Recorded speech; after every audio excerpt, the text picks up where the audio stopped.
नमस्कार दोस्तों, मैं देशराज स्वागत करता हूं आपका अपने YouTube channel agriculture science with Deshraj sir. हम पढ़ रहे थे कल्टीवेशन ऑफ बॉटल गार्ड या लौकी की खेती।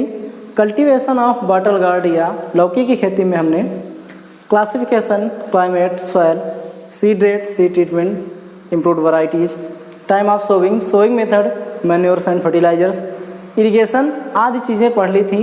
आज के वीडियो में हम पढ़ेंगे plant protection in bottle guard या लौकी में पादप संरक्षण।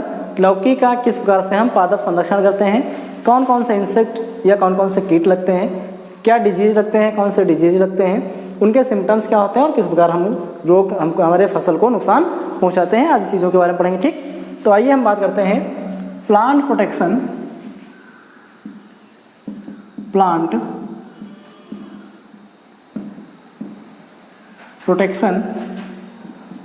इन बॉटल गार्ड। ठीक, plant protection in bottle guard या हिंदी में लौकी में पादप संरक्षण। ठीक, लौकी में पादप संरक्षण या plant protection in bottle guard. Plant protection या पादप संरक्षण में सबसे पहले हम बात करेंगे इंसेक्ट कंट्रोल की। ठीक, इंसेक्ट कंट्रोल या हिंदी में कीट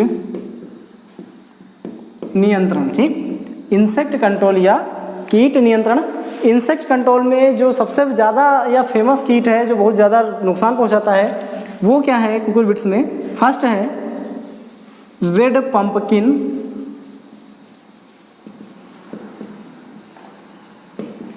बीटल। फर्स्ट इंसेक्ट क्या है? रेड पंपकिन बीटल या हिंदी में लौकी का लाल भृंग कीट। ठीक, फर्स्ट कौन सा है? रेड पंपकिन बीटल या लौकी का लाल भृंग कीट। तो अगर रेड पंपकिन बीटल या लाल भृंग कीट की हम बात करें तो ये लाल रंग का कीट होता है, रेड कलर का कीट होता है, जिसका मुंह या इसका जो हेड होता है वो ब्राउन कलर या भूरे रंग का तथा काले रंग का होता है। इसके उदर या इसके पेट पर जो पीठ होती है या उसके उदर पर पंख जो होते हैं वो इसकी पूरी त्वचा को ढके हुए रहते हैं। और ये जो कीट होते हैं इनके जो माउथ पार्ट्स होते हैं वो काटने एवं चबाने वाले होते हैं। ठीक, लौकी का लाल भृंग कीट क्या है, कैसे हम पहचानेंगे? तो यह लाल रंग का कीट होता है जिनका हेड गहरे भूरे अथवा काले रंग का होता है तथा इसके उदर पर या इसके पेट पर पंख जो होते हैं वो इसकी पूरी त्वचा को ढके हुए रहते हैं। तो अगर लिखना चाहें तो आप लिख सकते हैं कि यह लाल रंग का कीट होता है, यह लाल रंग का कीट होता है जिसका सिर गहरे भूरे अथवा काले रंग का होता है, काले रंग का होता है। इसके उदर पर पंख पूरी त्वचा को ढके हुए होते हैं। यह छोटी अवस्था में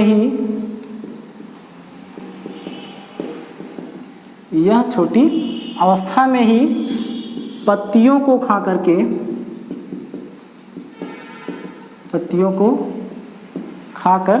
नष्ट कर देता है।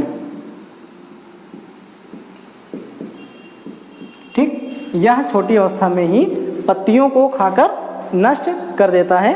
ये हो गया रेड पंपकिन बीटल या लौकी का लाल भृंग कीट। कंट्रोल इसका हम कैसे करेंगे? तो कंट्रोल में अगर चाहें तो आप लिख सकते हैं, कंट्रोल के लिए दवा का नाम है इंडोसल्फान। ठीक, कौन सी दवा? इंडोसल्फान अथवा साइपरमेथ्रिन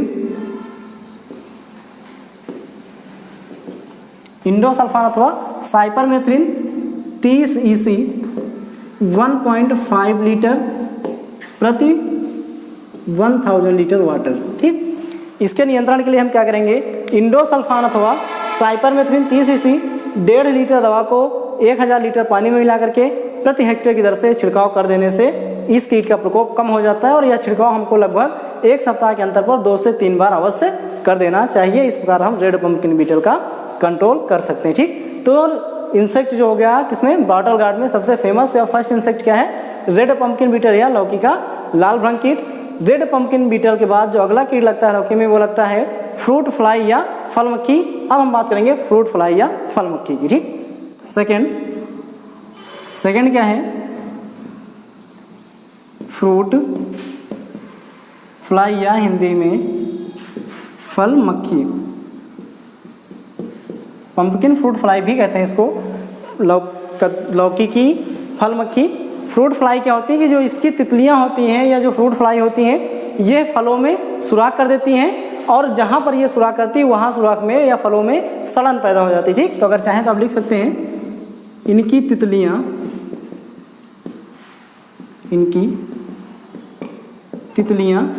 फलों में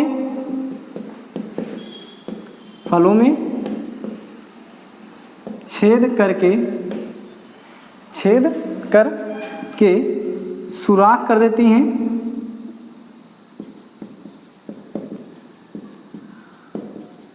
सुराख कर देती हैं जिससे फल सड़ने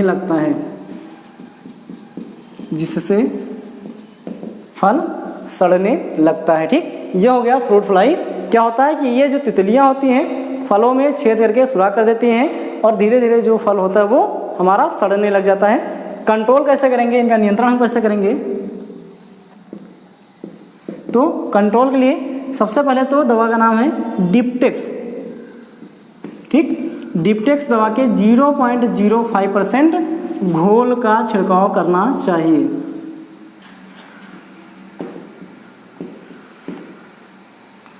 ठीक, कितना, डिप्टेक्स दवा 0.05% घोल का छिड़काव कर देने से पंपकिन फ्रूट फ्लाई या जो कद्दू की फल मक्खी या लौकी की फल मक्खी होती है उसका कंट्रोल हो जाता है। ठीक, फ्रूट फ्लाई या फल मक्खी के बाद अगला इंसेक्ट है थर्ड एफिड्स। ठीक, पहला तो रेड पम्पकिन बीटल, दूसरा फ्रूट फ्लाई, थर्ड है एफिड्स या माहू। एफिड्स या माहू क्या होते हैं, आप जानते भी हैं जो माहू या एफिड्स होते हैं ये हरे रंग के बहुत छोटे छोटे कीट होते हैं जो पौधे की पत्तियों, तनों, शाखाओं आदि पर चिपके हुए रहते हैं और ये क्या करते हैं, पत्तियों से, तनों से रस को चूस लेते हैं जिससे धीरे धीरे हमारी पूरी फसल नष्ट हो जाती है या सूख जाती है। ठीक, इसका कंट्रोल कैसे करते हैं, इससे पहले वाले वीडियो में भी मैंने माहू के बारे में विस्तार से बताया हुआ है, वहाँ से भी आप इसको देख सकते हैं और वहाँ से आप ये वीडियो देख के माहू का कंट्रोल भी कर सकते हैं। ठीक, तो ये प्रमुख इंसेक्ट हो गए जो कि बॉटल गार्ड में लगते हैं। कौन कौन से, fruit fly, red pumpkin beetle और एफिड्स। इसके अलावा भी बहुत सारे कीट लगते हैं जो कि लग जाते हैं, कुछ फेमस कीट हैं जो मैंने आपको बताए हुए हैं। अब इन कीटों के बाद हम बात करेंगे डिजीज या रोग की। लौकी में कौन कौन से रोग लगते हैं। ठीक, इंसेक्ट कंट्रोल के बाद अगला है डिजीज कंट्रोल। ठीक, अगला है डिजीज कंट्रोल या हिंदी में रोग नियंत्रण। ठीक, लौकी की फसल में कौन कौन से रोग लगते हैं, कैसे हम उनको पहचानेंगे और कैसे हम उनका कंट्रोल करेंगे। तो रोग नियंत्रण में सबसे फर्स्ट क्या है, फर्स्ट है पाउडरी मिल्ड्यू। ठीक है, पाउडरी मिल्ड्यू। ठीक, पाउडरी मिल्ड्यू क्या होता है, चूँकि यह फफूंद के द्वारा रोग लगता है। मिल्ड्यू जो है पाउडरी मिल्ड्यू और एक दूसरा भी मिल्ड्यू लगता है, दूसरा क्या है, डाउनी मिल्ड्यू। ठीक, पाउडरी मिल्ड्यू या डाउनी मिल्ड्यू।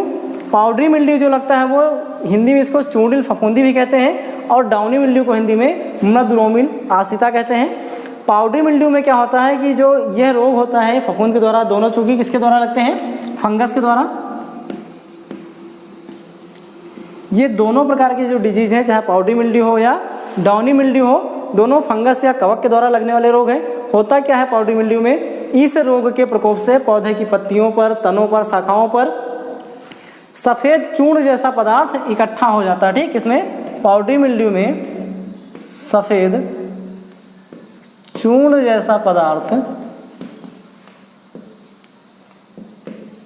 इकट्ठा हो जाता है। ठीक, पौधे की पत्तियों, तनों, शाखाओं आदि पर सफ़ेद चूर्ण जैसा पदार्थ इकट्ठा हो जाता है, जिससे धीरे धीरे क्या होता है, पौधों में या पत्तियों में प्रकाश संश्लेषण या फोटोसिंथेसिस की जो दर होती है वो कम हो जाती है और धीरे धीरे हमारी क्रॉप या पौधे की पत्तियाँ सूखने लग जाती हैं। ठीक, डाउनी मिल्ड्यू में क्या होता है, मृदुरोमी अवस्था में, इसमें पौधे की पत्तियों की निचली सतह पर, जो पौधे की पत्तियाँ होती हैं उनकी निचली सतह पर गहरे भूरे काले रंग के धब्बे बन जाते हैं। धीरे धीरे धब्बे फैलकर पूरी पत्तियों पर फैल जाते हैं। डाउनी मिल्ड्यू में भूरे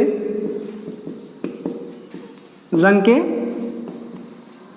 धब्बे बन जाते हैं। ठीक, किसमें, पत्तियों की निचली सतह पर। ठीक, पत्तियों की निचली सतह पर गहरे भूरे काले रंग के धब्बे बन जाते हैं और धीरे धीरे यह फैलकर पूरी पत्ती पर फैल जाते हैं, जिससे पत्ती में सड़न पैदा हो जाती है और पौधे या क्रॉप हमारी जो होती है वो सूखने लग जाती है। ठीक, ये हो गया पाउडरी मिल्ड्यू और डाउनी मिल्ड्यू, कैसे हम इनको पहचानेंगे। अब अगर हम चाहें इनका कंट्रोल कैसे करेंगे, तो अगला है कंट्रोल या नियंत्रण। इनके कंट्रोल के लिए हम क्या करेंगे, इनके कंट्रोल के लिए सबसे पहले तो बीज को उपचारित करके बोना चाहिए। दूसरा, रोग रोधी किस्मों को बोना चाहिए, फसल चक्र को अपनाना चाहिए। इसके अलावा ये सब प्रोसेस अगर हम कर रहे हैं तब भी रोग लग जा रहा है तो क्या करेंगे, इसके लिए फिर डाइथेन M45, डाइथेन M45 के 0.05% घोल का छिड़काव करना चाहिए। किसके लिए, पाउडरी मिल्ड्यू और डाउनी मिल्ड्यू के लिए डाइथेन M45 के 0.05% घोल का छिड़काव कर देने से यह रोग कम हो जाता है। ठीक, ये हो गया पाउडरी मिल्ड्यू और डाउनी मिल्ड्यू। पाउडरी मिल्ड्यू और डाउनी मिल्ड्यू के बाद अगला कीट रोग कौन सा लगता है, अब हम बात करते हैं अगले रोग की। मिल्ड्यू के बाद अगला डिजीज है थर्ड, अगला क्या है, फ्यूजेरियम रूट राट। अगला क्या है, डाउनी मिल्ड्यू के बाद अगला डिजीज है फ्यूजेरियम रूट राट। इस रोग का क्या होता है प्रकोप, यह रोग जो होता है फ्यूजेरियम रूट राट, इसमें क्या होता है कि जो तने का आधार होता है, इस रोग के प्रकोप से जो तना होता है उसका आधार काला हो जाता है और धीरे धीरे पौधा जो होता है वो सूख जाता है। क्योंकि जब तने का आधार काला हो जाता है तो पौधे की जो जड़ें होती हैं मिट्टी से न्यूट्रिएंट को नहीं ले पाती है और मिट्टी से न्यूट्रिएंट न लेने की कंडीशन में पौधा फिर हमारा धीरे धीरे सूख करके नष्ट हो जाता है। ठीक, तो इसमें क्या होता है, इसके प्रकोप से, किसके, राट के, इसके प्रकोप से पौधे में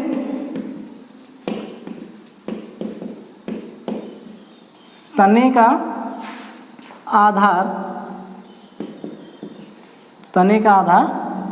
काला हो जाता है, तने का आधार काला हो जाता है, जिससे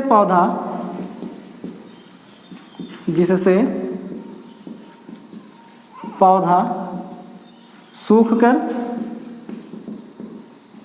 नष्ट हो जाता है। ठीक, जिससे पौधा सूखकर नष्ट हो जाता है। ठीक, ये क्या है, रूट राट में इसके प्रकोप से जो पौधे होते हैं उनका तना जो होता है वो काला हो जाता है और काला हो जाने से क्या होता है कि जो मिट्टी से अवशोषित न्यूट्रिएंट होते हैं या मिट्टी में जो न्यूट्रिएंट होते हैं वो पौधा अवशोषित नहीं कर पाता और धीरे धीरे हमारा पौधा सूख करके नष्ट हो जाता है। ठीक, इसका कंट्रोल कैसे करेंगे, तो अगर कंट्रोल में चाहे तो लिख सकते हैं, किसके लिए, रूट राट के लिए। इसका कंट्रोल के लिए बाविस्टीन, दवा का नाम है बाविस्टीन 0.1%। ठीक, इसका कंट्रोल के लिए क्या करेंगे, बाविस्टीन 0.1% अथवा डाइफोल्टान 0.3% घोल का छिड़काव करना चाहिए। ठीक, इसके नियंत्रण के लिए बाविस्टीन 0.1% अथवा डाईफोल्टान 0.3% घोल का छिड़काव कर देने से रूट रॉट का प्रकोप कम हो जाता है। ठीक, तो ये डिजीज़ हो गए जो कि बॉटल गार्ड में लौकी में लगते हैं। इसके अलावा भी बहुत सारे डिजीज़ लगते हैं, जैसे फल सड़न है या मोजैक है। कई सारे डिजीज़ हैं जो फेमस डिजीज़ हैं, जो इंपॉर्टेंट है, अक्सर पूछे जाते हैं, वो मैंने आपको बता दिए हैं। तो प्लांट प्रोटेक्शन में इंसेक्ट कंट्रोल, कीट नियंत्रण, कौन कौन से कीट लगते हैं, डिजीज़ कंट्रोल, कौन कौन से रोग लगते हैं, कैसे सिम्टम्स बनते हैं, उनका कंट्रोल हम कैसे करते हैं। इसके बाद हम बात करते हैं यील्ड या उपज की। लौकी की हमको यील्ड कितनी प्राप्त होती है, उपज कितनी प्राप्त होती है। ठीक, अगला है यील्ड। यील्ड में चूंकि आप जानते हैं कि लौकी की खेती साल में 2 बार, वर्ष में 2 बार की जाती है। एक तो समर सीजन में, ठीक, फर्स्ट समर सीजन और दूसरा रेनी सीजन, ग्रीष्म ऋतु और वर्षा ऋतु।